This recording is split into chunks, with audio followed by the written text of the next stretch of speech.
വന്നിരിക്കുന്നത് യൂട്യൂബിലോട്ട്. അപ്പം ഞങ്ങൾ ഇന്ന് വേറൊരു എക്സ്പെരിമെന്റ് കാണിക്കാൻ പോണ്. അപ്പോഴത്തേക്കും അതെൻ്റെ അനിയത്തിയാണ് ചെയ്യാൻ പോകുന്നത്. ആദ്യം ഒരു ഗ്ലാസ്സിൽ നമുക്ക് വെള്ളം ഒഴിക്കണം. മതി.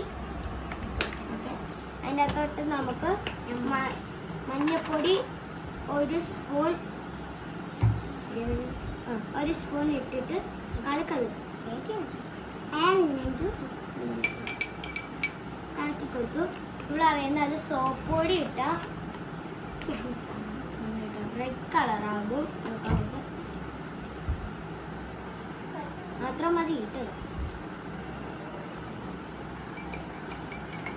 റെഡ് കളറായിരിക്കുന്നു. ഇനി ഇതിൽ നാരങ്ങ നീരും കൂടെ പിഴിഞ്ഞിട്ടത് മഞ്ഞ കളർ ഒരു സ്പൂൺ എടുക്കുന്നു.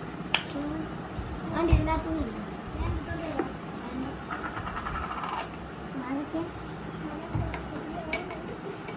വീണ്ടും റെഡ് കളറാണ്.